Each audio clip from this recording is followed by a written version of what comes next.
Okay, so while we're waiting for anyone else, I'd just like to thank everybody who has already tuned in to this evening's talk to hear Dr. Aisha Fuentes speaking on human remains in Tibetan material religion. My name's Adele Wright. In case anyone hasn't met me before, I'm on the committee for Ethnography Group. So we are 4 minutes past 7. I'm now we're going to move straight on to our talk this evening, and our speaker Aisha, who is an objects conservator and technical historian specializing in Asian material religion. She's a graduate of the UCLA Getty MA program in the conservation of archaeological and ethnographic materials, and recently completed her PhD at SOAS University of London.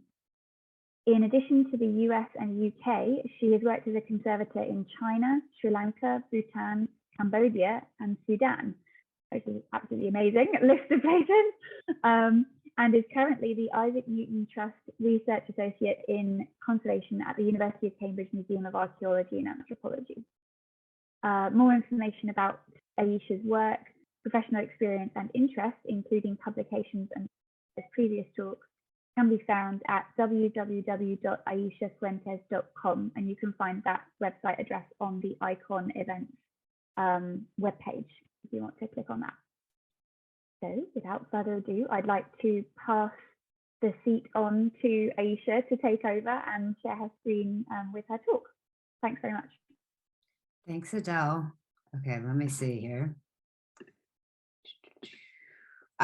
So thank you very much. Thanks very much for inviting me. It's a pleasure to speak to you all. And today I want to talk to you about my research on human remains in Tibetan material religion, and specifically how I use conservation, objects conservation as a research methodology, and then also look at how some of my findings can be applied to conservation practice. I will include a critical review of existing sources, so looking at some of the extant literature that's out there, an introduction to my research methodology, my sources, some observations on the material and techniques for these objects, including conditions resulting from use, and the sourcing and circulation of raw materials for fabrication as well. And I think I'm actually, I don't know, you're just going to have to look at me. Sorry about that. So as Adele has kindly introduced me, there's no need to repeat it, but I thought it might be useful to emphasize at least that as part of my training and professional experience, I have worked in and amongst a diversity of Buddhist practitioner communities. This has given me an opportunity to learn about care and handling practices outside the museum setting, and to observe and participate in a diversity of relationships to material heritage that have shaped my own decision-making practices as a conservator, as well as my interests as a researcher. So moving on to the actual topic of today's talk. There are 4 object types which I've structured my investigation around.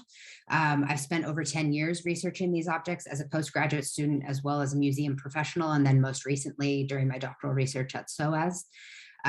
So these 4 object types, as you can see here, you have on the top left a skull, which is used as a vessel for the presentation, distribution, or transformation of offerings.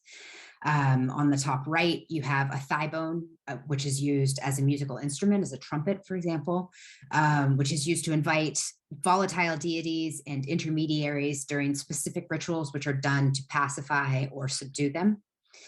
On the bottom left, you have a double-sided hand drum, which is known as a damaru. This is a drum that's found across South Asia, but it's made specifically of 2 human crania in the Tibetan material religious context. And then on the bottom right, you have an image of the current Gyeong Drukpa wearing a set of bone ornaments. So these have been carved from human bone, and they include an apron, a head ornament, a chest piece, and bands on the arms, wrists, and ankles. And these are worn during specific types of deity yoga, which is where skilled practitioners like the Gyeong Drukpa, for example, would adopt the form of specific deities in order to empower themselves and or their audiences. Oops, sorry, let's go back. Just kidding, there we go. So my methodology for this project combines my professional experience and training as a conservator, but also aims to build on this in order to document not only the materials and techniques of specific collections or objects, but also to consider how these materials exist as part of a greater tradition of object making and use, and how that relates to shared narratives and values within practitioner communities. So to start off, I want to frame this with looking critically at some of the existing sources, especially those within the Anglophone world, and how they've shaped the interpretation and handling of these objects in museum practice. And I'm actually gonna stop my video because I know you guys can see me reading and turning my head. I don't want to distract you. So I just want to look at some of these sources that already exist and how I've responded to them, because I find them very provoking.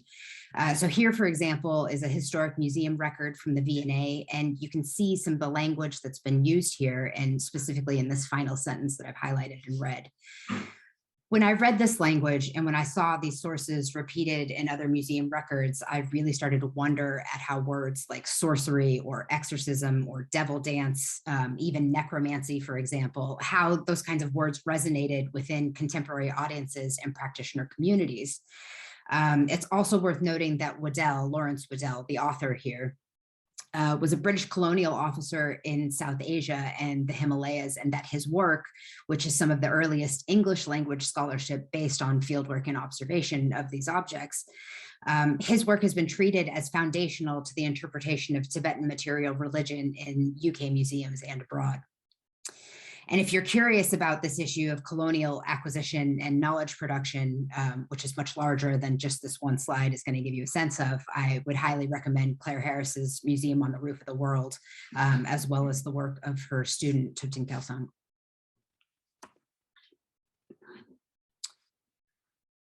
Another perspective, which I found lacking in existing records, was the material and technical information illustrated by the objects themselves, and the skills of those who fabricate them. And this is really something that I started to develop during my conservation training at UCLA. So here, for example, is a bone ornament, which is carved from a section of human cranium. And you can see, for example, at the edges of these apertures, at the edges of these carved openings, that there are slight ridges of displaced material. What I found curious about this, and I took this image as part of my master's dissertation at the UCLA Getty program, which was a technical study on a set of bone ornaments at the Fowler Museum at UCLA, which interestingly had been donated from the Henry Wellcome collection. What I found interesting about this particular material displacement is that it looks like the bone was somewhat plastic when it was modified. So it wasn't chipped, it wasn't broken, it was carved. And this to me suggested that the fabricator was making specific choices about how they used human bone as a substrate. They knew how to control the material, they knew what they wanted to do and how they wanted to do it. And so I started to think, how does a maker for these objects know that? How is that material knowledge transferred, and how is it valorized, or how is it changed over time? So I really started to think of this as an object-based research project rather than a purely ethnographic or even art historical investigation. Related to this, I also wanted to understand the variety of forms that I saw in museum collections. So why were some skull vessels, for example, such as you see here, why were they ornately decorated and others were simple? What made one skull more valuable to a practitioner or to a ritual specialist, for example, than another? And just to return to that perspective of colonial knowledge production, this illustration comes from the Pitt River's own Henry Balfour, who described the use and fabrication of these objects as relics of a savage age that would soon disappear under the influence of what he called the modern world.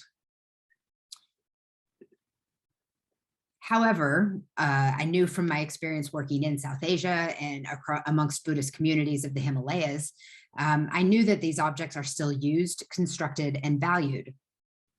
And here you have an image of the 8th century teacher Padmasambhava, who's more familiarly known as Guru Rinpoche, who's been painted on a rock face in the Thimphu Valley.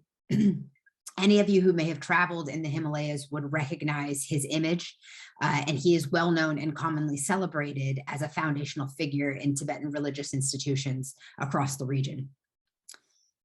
In almost all of his representations, including this one, he is holding in his left hand a skull, which he uses in many of the shared cultural narratives across the region to tame and subdue problematic deities. And I found that skulls are still used in ritual practices with the same purpose at regular intervals throughout the liturgical year and lunar month. I'd been fortunate enough to see these, as well as representations of Guru Rinpoche, for example, and to hear stories from people that I encountered. I'd been fortunate enough to learn all of this during my time in the Himalayas, and in my doctoral research, one of my goals was to connect these very present and active iconographies and histories to the objects that I found in museum collections. So I started to look at different ways in which these objects had been documented, or at least contextualized, through Buddhist and Tantric visual culture and within textual sources for ritual practice. And I found sources going back to the earliest centuries of the Common Era, as well as evidence for communities of practice from Kashmir to Bengal, and ritual methodologies which used and refined these objects that had become established in the Tibetan cultural region between the 8th and 12th centuries. So here, for example, you have one of the earliest images of someone using these materials, so using human remains in a ritual object. Here is part of a tradition of ritualized charnel asceticism, which dates back to the 2nd century at least, and isn't necessarily Buddhist, but rather Brahmanical, so here specifically addressed to Shiva. The figure on the left, as you see, is holding a staff with a skull on the top, which is similar, by the way, to the staff held by Guru Rinpoche in the previous image. But as these objects, these staffs with the skull on top, don't survive in museum collections, they didn't form part of my technical study. So on the left, you have the staff with the skull on top. And on the right, for example, you have a similar aesthetic practitioner whose staff is topped with a 3-pronged trishula. So it's not that charnel material. In my research, I assembled visual and textual sources like these describing, or at least valorizing, the use of human remains in Buddhist and Tantric ritual practices, and as well as ascetic ritual practices, and which were developed in proximity to one another across South and Central Asia during the first millennium of the Common Era.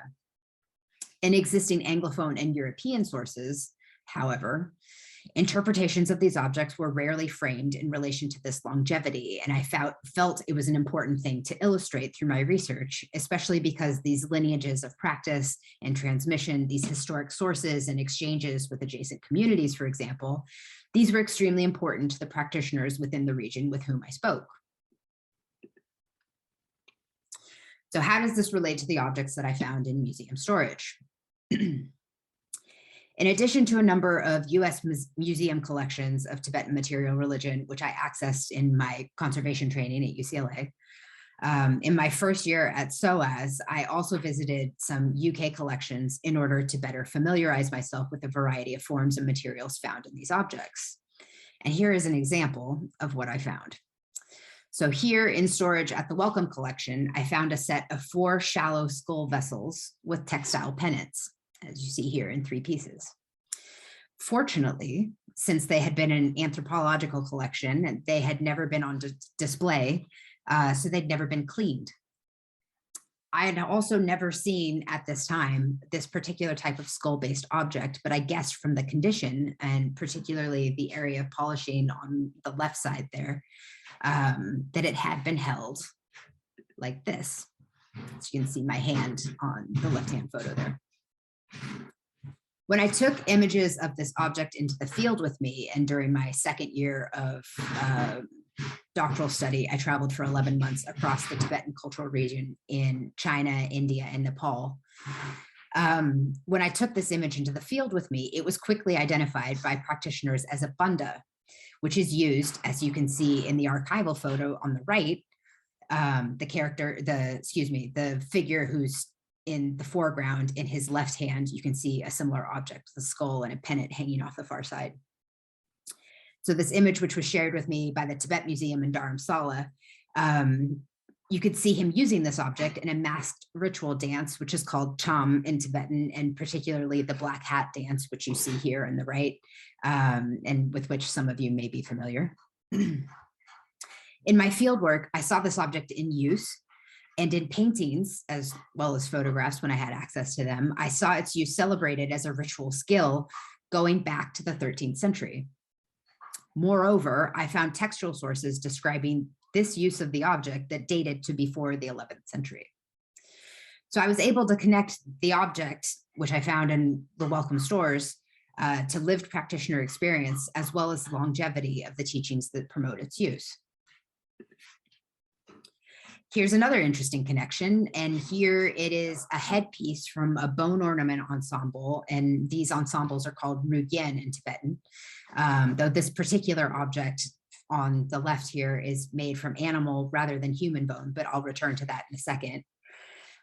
This particular ensemble was collected by a British colonial officer in central Tibet during the first part of the 20th century, and it is currently in the collection of the V&A. And here is a very similar ensemble on the photo on the right, same size, same relative scale, decorative motifs, etc., which is worn by a tolku, which is an emanation body of a Buddhist deity, of which the Dalai Lama, for example, is another example. So here the tolku is wearing a photograph wearing these similar objects in a photograph that was taken in the mid 20th century. And then furthermore, in conversation with the V&A's late great John Clark, he suggested that it was Chinese or even Mongolian workmanship, which is consistent with the documentation of the material setting in which this photograph was taken. And yet again, here are other images of similar figures of religious authority, which I purchased while on fieldwork.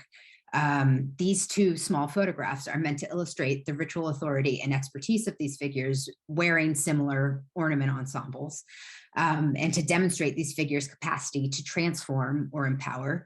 And these are often circulated as votive images in vehicles, on home altars. They're given as gifts or left as offerings at pilgrimage sites. So here again, it was possible to restore, or at least suggest a pathway for restitution, the cultural historical continuity of these objects and their use. So coming back to materials again, and condition as well, here are two more examples of how that facilitated access to data. So on the left, you have an incised and inscribed skull in the collection of the British Museum. This rim around the exterior and inscription, which is upside down here in this image, this isn't something that I'd seen in other objects, but it was an area of breakage at the side, which you can't see in this image, as well as this little wedge-shaped mark between the incised line around the edge and the edge itself. That little incision, I found it particularly insightful. I started to investigate the inscriptions, that there's inscriptions inside the skull as well, and found that they were sometimes made on skulls which were used as vessels to seal or store harmful deities or influences. When I looked at the condition of this object in relation to textual and anecdotal sources on this ritual practice, it suggested to me that this object had in fact been sealed previously, both ritually and with a lid which fit into this carved groove around the edge. And which had been opened prior to its arrival at the British Museum. I also found in another British Museum object, this on the right, some interesting and non-invasive opportunities to look at the construction of objects, including how they were joined or repaired. So this particular drum, I'm sure that's there. This particular drum was also helpful in destabilizing some assumptions about the ways in which materials were used in idiosyncratic ways. So when I first saw this in conversation with my very excellent and amazing supervisor, Christian Lutzenitz, I speculated that the use of the snake skin on the drum head, for example, was related to the production of this object for trade or a tourist market. However, when I was in Kathmandu on fieldwork, I met with a ritual practitioner who told me that snakeskin made a very nice sound that some ritual users preferred. And I've since found snakeskin on a number of other drums from other cultural groups. Another interesting observation was related to the reuse, repair, and maintenance of objects. And here you have one of the nicest bone, or at least a detail of one of the nicest bone ornament ensembles that I've encountered. This one in the collection of Hemis Monastery in Ladakh and on display in their museum. Along the top register of this apron, which is called a karak in Tibetan, you have evidence of no fewer than 4 different carving campaigns. These are within an object which has been continuously maintained by a practitioner community. I noticed similar evidence of what we might call pastiche in other bone ornament ensembles in museum collections as well. And I feel that this is an important point on which museum workers might be concerned over the, quote, authenticity of an object or its historical origins. I can tell you that it is possible to date individual pieces of this ensemble to the 14th century based on iconography and rendering, but because of the reuse or renovation of individual elements, it is very difficult to date these objects as a whole without further analytical work. These are dynamic objects, and it can be understood as a testament to their value within practitioner communities that they are revised, restored, and recycled. So you can see this as well in a collection of thighbone trumpets on the right here. You have a bare femur on the left-hand side of the photo, a bone dipped in thermoplastic resin, which is fairly common in recent fabrications, and a thigh bone covered with leather at the condyle end or the bell of the trumpet. It was suggested to me by a few practitioners I encountered that coverings such as these are meant to protect the bone, which is the most valuable component.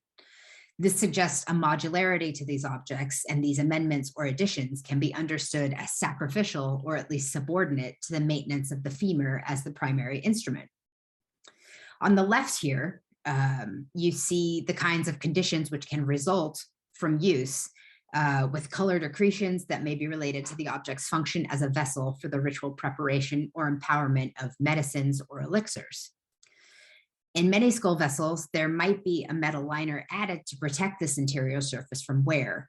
And in others, you may find abrasions and/or evidence of cinnabar, oil, alcohol, and a number of herbs related to its function as a liturgical vessel. At the same time, there's an interesting process of innovation and technical and formal variation evident in surviving examples of this object, or these objects rather, and these can be motivated by a diversity of factors. So in the fabrication of these objects, it is most often the femur and skull which are used with supplementary materials, including smaller bones, cuprous alloys, tassels and pennants, hide or leather, and this is often goatskin, red lacquer, and or plant fiber cordage. However, especially in recent fabrications, and that would be from more or less the past 100 years, animal bone is often used as well. Yet as a substrate, it lacks the density of human femur or ivory, for example, which is very rarely used. And so it is used in different ways.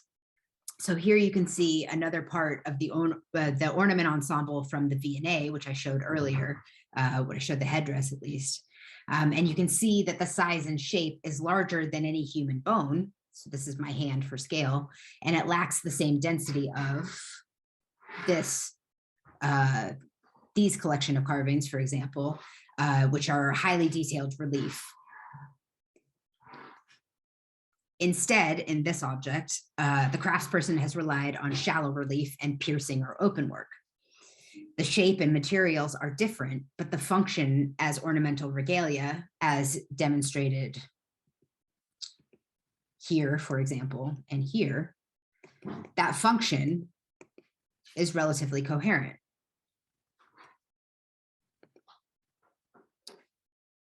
Now, part of my interest while I was on fieldwork was looking into the sources for raw materials, and this is because it had been suggested in existing scholarship that there was a relationship between the regional practice of exposure burial and the availability of human remains as a substrate.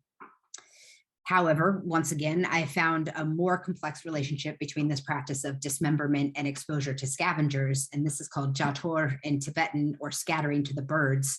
The term sky burial is actually a translation from Chinese.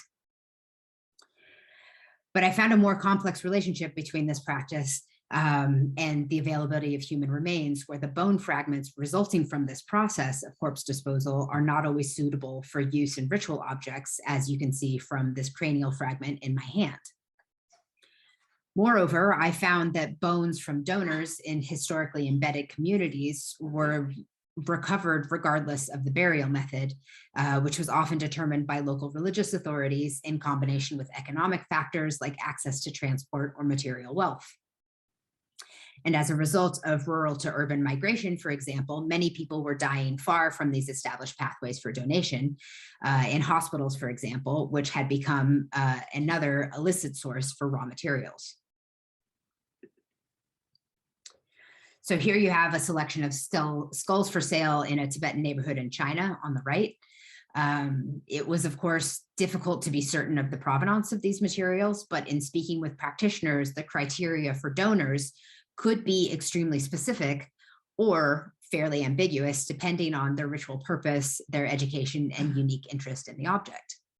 So for some people, it would be very important that a skull came from a Buddhist, and yet for others, this criteria was far less important than the bone's shape or its morphology. So there was a point at which I realized that the circulation of these objects and the raw materials relied on a system that was subversive to certain categories of legitimacy. In short, everyone had a different answer, and every bone had its own unique pathway and criteria for efficacy. Furthermore, I found that the current center for production of Tibetan material religion was Kathmandu Valley, and the craftspeople of this valley have been instrumental to Himalayan Buddhism for over 1,000 years, and today it continues to be the center of a global system for fabrication and export, with customers including monasteries and religious institutions across the Himalayas, Asia, and as far as Europe and the US. However, due to legally restricted trade in human remains and the availability of viable substitutes like animal bone and plastic, few of these commercial fabricators who would work through a shop like the one that you see illustrated in the photo on the left, who would take the commission and organize the fabrication, few of these fabricators are willing to risk working with human bone. And yet, the use of alternative substrates has an historic precedent and practical application as well. So I found this coconut shell painted to resemble other skull vessels in use in a monastery in Sikkim. I've seen similarly painted or modified plastic bowls, as well as wooden, metal, or stone skull-shaped vessels as well. However, I also found an 11th century ritual commentary that recommended specifically the use of coconut shells in place of skulls for household practitioners who didn't have access to skulls or were concerned for their ritual purity and/or social status. So even though the use of these objects come from a historically ascetic or specialist ritual methodology, conditions for ritual and material efficacy were practical and dependent on the setting, as well as the skill and knowledge of the user or the audience. So basically, I found that I needed to learn more than one science. I needed to work with more than one system of empirical learning in order to understand the technology behind these objects and their use. And here's a good example of that. A skull in the collection of the Pitt Rivers Museum, and here on display in a temporary installation by Oxford University doctoral candidate Chipton Kelsang, whose work is shaped by an emphatically Tibetan curatorial perspective. This particular skull has what are called self-arisen images in its exterior surface, including a Tibetan letter A, or A, and triple jewel illustrated in plaster to either side. These types of figures, letters, and motifs are highly valued by many practitioners as a demonstration of accumulated merit by the donor. The legibility of these self-arisen images and text is dynamic and reciprocal, however. It has been explained to me by practitioners that these images can change, and their recognition is conditioned by the religious education and knowledge of the viewer. So in other words, if you recognize them, they're there, but if you don't, they aren't.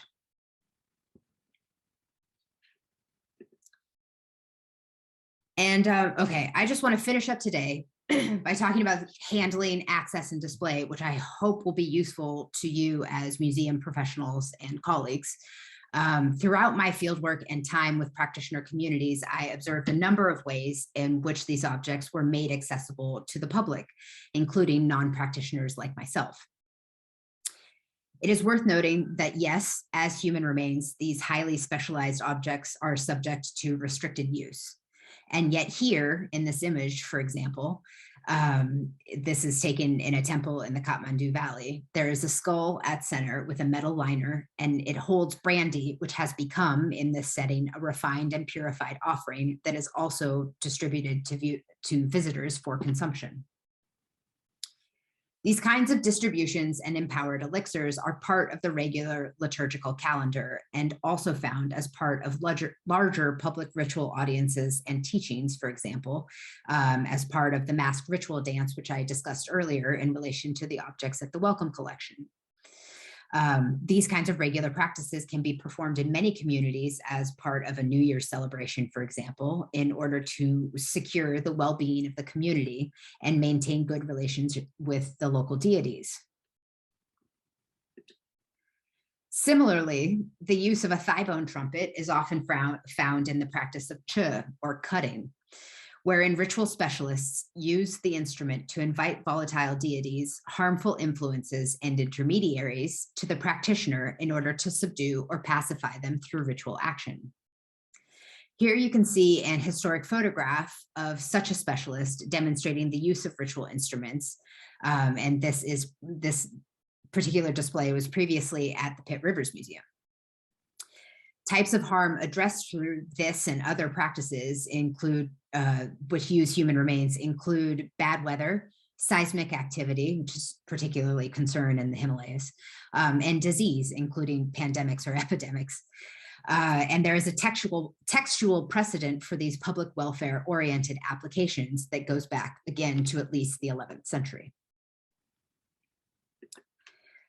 Finally, I'll conclude with a little case study of how my findings and how the findings of this technical and object-based study have been applied.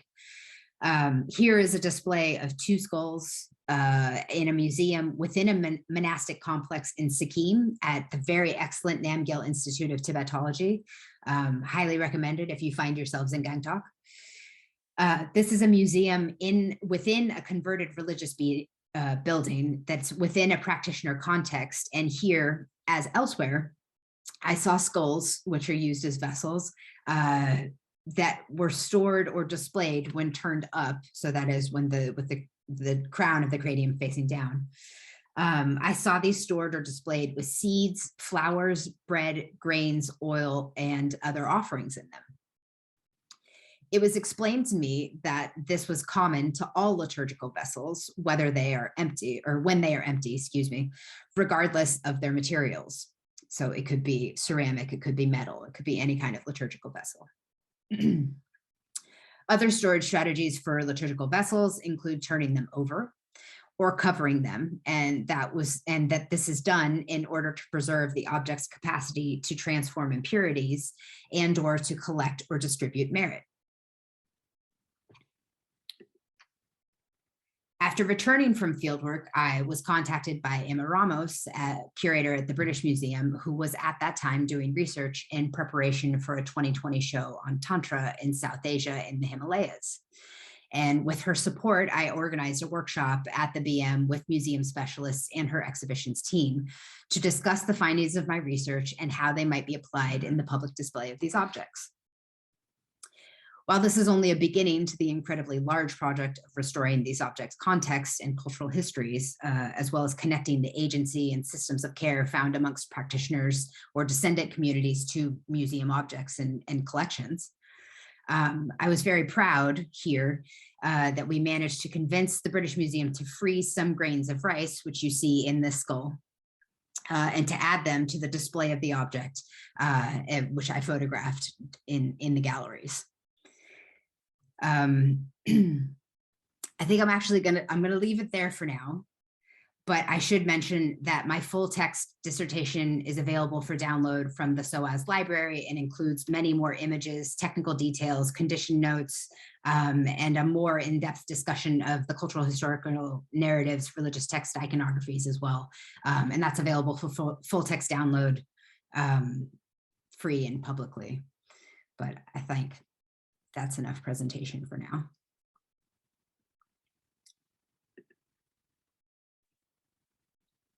Unless you want me to leave it up, Adele. Thank you so much, Aisha. I might have to get you to start it back up if you want to refer back to any of the pictures. No problem. No problem. I've already got a question in the chat. So this is an anonymous question. No, okay. It says, "Thanks for a great presentation.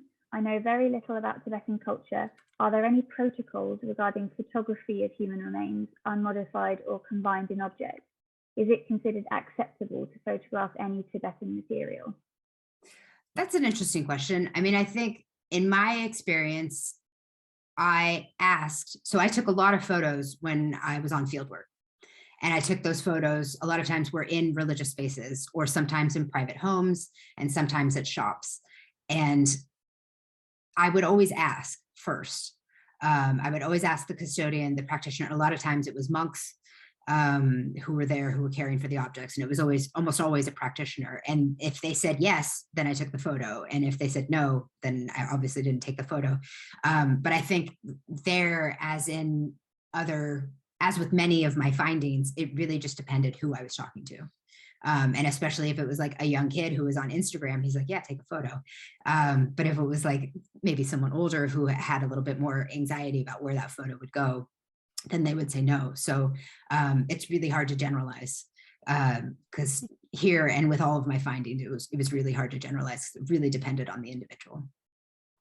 But all of these photos have been taken with consent. It's really interesting that it's kind of it's not specific. There's not like a specific restriction, but that some people still said no, just based on sort of not knowing where that image is going. Yeah, I mean, I think it was, you know, there's a good reason to be wary of someone coming around, and especially because the fact that most of these objects are technically illegal within the countries that I was researching. So I think that made people nervous. But what was interesting about that is that all of those images that I had taken of objects within museum collections then became what we could discuss. So instead of saying, can I take a photo of that skull, or can we talk about that skull that we have that's here, I could say, oh, what about this skull at the British Museum? And I could show it to them on my phone. And that became a way that people became more comfortable to engage with it. Yeah, okay. Yeah, that's really interesting. I'm gonna use my moderator privilege and ask you a question myself while we're waiting for more questions from the audience. So one of the things that I just found really interesting, that at the very beginning when you showed the little section of the skull and that sort of slightly raised edges where it had been carved, and yeah. Like listening to the rest of your talk, especially thinking about kind of this idea of continuity and sort of contemporary use that it continues. I'm wondering if you found in your analysis of all these objects that you looked at kind of changes at all or continuities in the types of tools that people were using to work with the human remains to shape the thighbone. Yeah, definitely. I mean, part of it is that like human bone, especially human femurs and crania, because that's really what we're looking at. And that has to do with the specific density and thickness of that cortical layer in the bone. That it just takes shapes, it takes techniques in different ways than the other substrates. And what was interesting is that, like, when because I went and I talked to practitioners, or not even practitioners, but craftspeople who were producing these things, still actively producing these objects.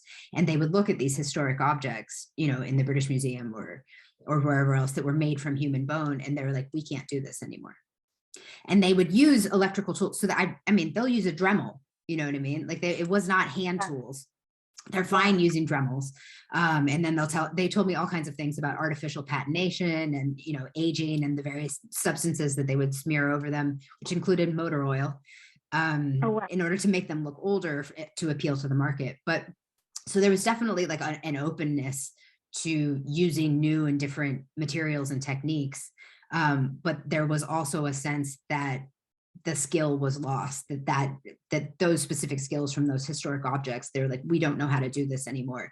But that's because it was too risky to work with human remains, so that they just never really got the chance to develop it. Specifically when we were looking at like those really high relief, extremely detailed carvings. The other objects are fairly straightforward to make. Like a skull vessel is just, you really just have to clean up the skull, which I learned about how that happens as well. You know, and then the femur, you have to shape the condyle end a certain way so that it produces sound correctly. But those are more accessible techniques. It was really like the bone ornaments, where people really felt that there were these historic objects that they didn't have access to that material knowledge anymore. And when you say that they lost the skills because there was a risk associated with continuing to work with the human remains bones, is that the risk associated with the legal restrictions, or is that yeah? Okay. I mean, like, as it was explained to me, people were like, oh, we heard about so-and-so, he used to do it with human remains and he was the only one who did, but one day the police found out and they took his house, they took his studio, they took everything, so now we won't do it. But that was in that commercial context. So it could be because there'll be other fabricators who are working in a more controlled monastic complex or context. It may be that they have some more of those skills and that they're willing to take those risks because they're a little more protected. But I didn't have the chance to encounter any of them. Yeah. Okay. So we've got a quick question in the Q&A from Pieta. Do you get a sense of how practitioners felt about objects being in overseas museums? Yeah. Do they still hold power, or are they viewed differently? I mean, this is very particular to the Tibetan context as well. And I think especially for Tibetan communities, which are within China, there was a feeling that they didn't trust the Chinese authorities to preserve those objects. And I think that was just, you know, the result of events of the 20th century, including the Cultural Revolution. So I think there was a sense that they were in some ways happy that they existed at all. But I think in terms of the Tibetan curatorial perspective and certainly the greater diaspora, I'm not the person to ask because I can't speak on behalf of those communities. So I think that's really, and that's one of the reasons why I kept mentioning my colleague Thupten Kelsang, is that like, that's something that his work is addressed towards, is really how people within the community view, you know, the exposition and the distribution of those objects. But what I did find in my own research and in speaking to people was that people were happy for the investment. They were happy that those existing sources, and especially those existing global sources, you know, people would say, maybe these objects are restricted. Maybe it would be better if they hadn't gotten out, but they are out. And we know that, and we know they're circulated globally. So we would want someone to be doing this accurately and rigorously and, you know, investing in the local embedded cultural histories. We would prefer that to, you know, someone just writing about a museum collection somewhere. Yeah. I don't know if that answers the question. I have to be, I mean, the main thing is that like, I just can't speak on behalf of the Tibetan global community because I'm not one, you know. Yeah. And do you, just a quick sort of follow up for that, what do you understand as being the current sort of market for these types of objects now? Like, are they tended to be collected by, I say bought by Buddhist practitioners in the countries, or are they collected by tourists more? All sorts. Honestly, all sorts. I mean, I think like I've seen there were aesthetic practitioners, like ritual specialists, who would say, like, if I want a skull cub, or if I want a skull that I'm going to use, I'm going to go get it myself, or I know exactly what kind of skull I want. I'm going to find it through my own networks, my own practitioner networks. And then there were other things, you know, there are even other iconographies and forms of techniques would have developed. You know, you can buy them on the internet where you can see that kind of carving on the exterior of the cranium, for example. Like those are things that you can find on the internet, but there's no liturgical and historical precedent for those objects.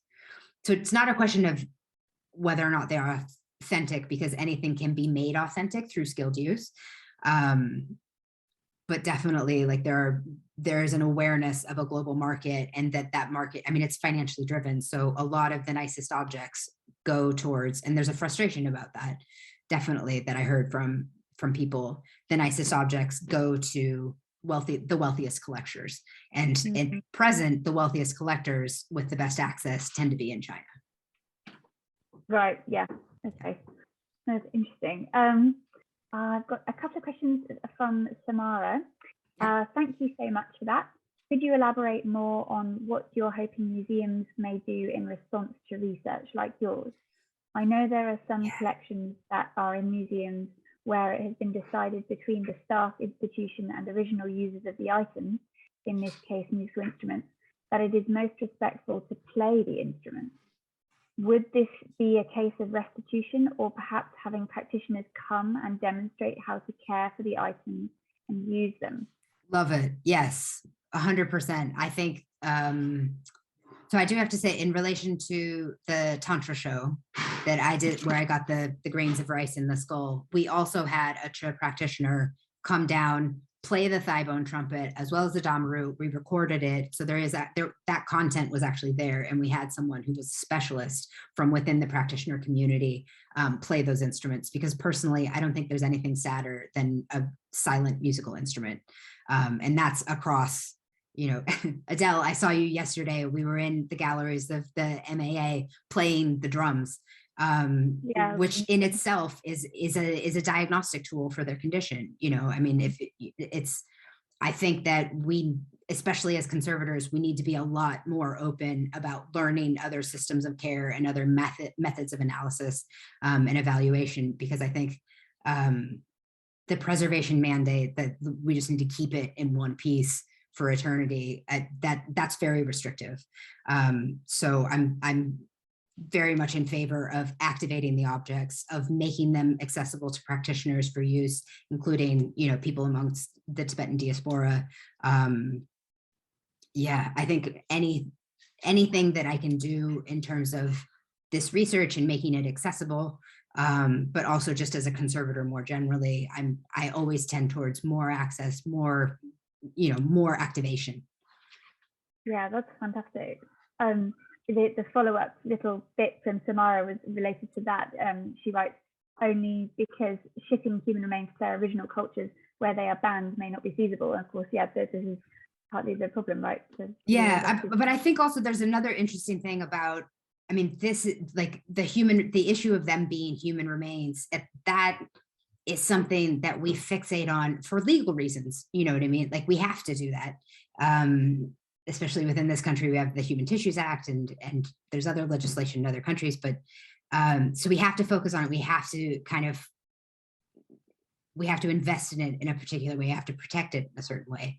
But I think one of the things that comes out of my research, and it's something which I want to explore more, is the fact that human remains have been used as a substrate here for a particular reason. So it isn't, and that reason isn't the same kind of Cartesian relationship between the body and the self. It's actually a different relationship between the body and the self, where the body becomes a vessel for religious education and liberation and empowerment and all these kind of Buddhist soteriological ideals.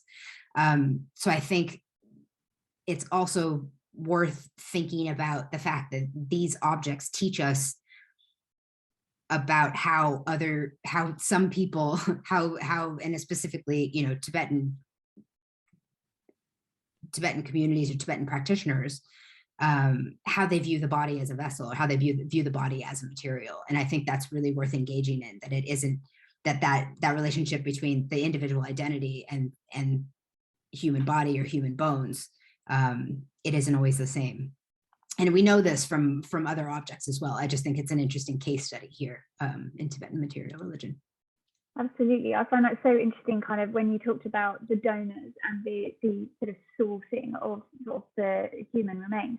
It's just something that I would just sort of assume, oh, it must be very specific. And I think because I was thinking about my own context in the Pacific, where it's often, so when human remains are used, it's often because it was essentially a famous person. And so the identity is inextricably linked to the use of that material. But it sounds like more kind of in this context, it's almost like it's more about the materiality of those materials that makes them appropriate for what those uses are, not just in terms of obviously the like physical actual materiality, but also then the sort of spiritual fact that is human remains, but it's not associated necessarily with a specific individual. Although, as you say, there are some people who are more specific about which type they want. This one. Yeah, definitely. And there's a sense of the way that the body can accumulate merit. So you can't actually change, that's that example of the self-arisen images, is that you can accumulate practice, you can accumulate good practice and a good religious education through the body. And that often, it's more likely that you're going to find that from someone who's devoted to practicing Buddhism, which you would find from certain people who've been refined in that way. They really, that's what they do, a monk or someone who's like really high up in the monastic institution. But it isn't necessarily that, oh, this belonged to so-and-so. Instead, it's this belonged to that kind of a person. And I think when I would talk to people about the bones themselves, a lot of times people would say, oh, it's just like an organ donor. Like if you're in a car accident and someone can use your eyes, then you want them to use your eyes, because if I want everyone, it's this fundamental goal of many people's Buddhist practice that it should be for the benefit of all sentient beings. Then for them, they're like, well, I passed away. I don't have need of this vessel anymore. So someone else should get use out of it. It's so interesting, that kind of parallel between the sort of the spiritual value that you can create and accumulate over time in your life, but then creates greater value for your human remains at the end, is similar to that sort of not the anxiety, but the kind of pressure that we all feel to be healthy, to remain healthy, and then your organs are then useful as organ donor material. Whereas they could be rejected because actually you didn't spend your life being healthy, and, eating carrots and keeping your eyes health. Yeah, keeping your eyes going. I've got another anonymous question here. Is it ever acceptable to clean human bone ritual objects, or perhaps a degree of cleaning is acceptable, some level of dust or surface bone? Oh yeah, I mean, I think especially if we're objects conservators working with anthropological collections, I think we spend a lot of time looking at what is dirt and what is data. I mean, personally, so I'm also working with the MAA Stores Move project. And pretty much all I do all day, every day is like, is this ethnographic dirt, which you could call it, is this data, or is this actually something that needs to be removed? I think in the case of those welcome objects, for example, and again, it depended on the institution. So when I would go into an anthropological collection, you would still have all that dirt retained. And then if you went into a fine art museum, it was beautiful. And it could be that they purchased the objects that way, but I do think it was interesting that you could see the treatment and the emphasis, and the treatment by conservators was very different. So I don't think it's necessarily incorrect, but I think you, anonymous question asker, thank you. I think you probably are well attuned to looking at these objects and saying like, okay, does this object tell me something about the way that it was used? Or is this just surface dirt from it being exposed in storage or something? Yeah, it's complicated. It seems complicated to me because I'm not familiar with how this would look, how kind of ethnographic dirt might look on this type of. That was one of the reasons why I tried to include some of those images, and there are more images like that in my dissertation. And one of the reasons why I keep like pushing it is that I know, like it was a conservator writing a dissertation. So like there are dorky technical details about residues and construction and like joins and things like that. Like there's a lot more of that in there, and it's illustrated in a way that I hope is useful to other people working with these objects. Absolutely. It's so valuable to have a conservator doing work like this and doing a full PhD thesis is just fantastic, because then it feels like to us as conservators, you know, we have this amazing connection with people like you who are doing this research that often museum conservators aren't able to do. No, exactly. I mean, I don't expect unfortunately, our job very rarely is like, okay, research these objects by going to Tibet for a year. It's like, unfortunately, our institutions just don't support us doing that. So it's just a real luxury. And I wanted to make, you know, one of my goals was to make the research as useful to as many people as possible, including practitioners, but also museum professionals. Absolutely. Well, I haven't got any more questions left in my Q&A. I've just been checking the chat to make sure there aren't any in there. Can anyone, does anyone need to, oh no, that's okay, that's fine. Anyone got any last questions that they want to put into the Q&A? And if you don't, or, you know, you're tired or something comes to you later, like, please feel free to contact me. I'm like, I really love talking about this, obviously. It's my dissertation. So yeah, I'm really quite happy to talk about it. We have that website address on the web page for this icon event, so you can find a lot more information about Aisha and her research there. Yeah. I really encourage you to look at that and explore Aisha's thesis as well for a lot more detailed information about this whole aspect of research and the whole kind of approach. I suppose that's kind of where Lauren? I'm most interested. Sorry, I just noticed sorry. There was a comment. There was a comment from someone in the chat. Someone who contributed to my research. I would like to say thank you very much. That I did not do this in isolation, and yeah. So I'm really grateful to see you here. Thank you. Oh, wonderful. That's so nice that you're here. Yeah. Okay, great. Well, there's no more questions, so maybe we can draw the talk to a close. Thank you so much to Aisha, I should say, for presenting your research today. It's been absolutely fascinating, and I think it's opened up a huge number of questions that we all have, and we've now got so many more kind of resources to think about where we can go to further think about these things. And thank you all also for coming. We've had a great audience today, lots of people, so fantastic. And please do get in contact if you have any questions. This session has been recorded, so if any of you have missed anything or want to go back and look at anything or listen to anything again, you will have access to this recording after the session is completed. And yeah, as Aisha said, she's available to answer any further questions if you come up with something later on that you haven't had a chance to ask. Okay, absolutely. Well, thank you very much. Thanks for having me. Bye, everybody. Bye.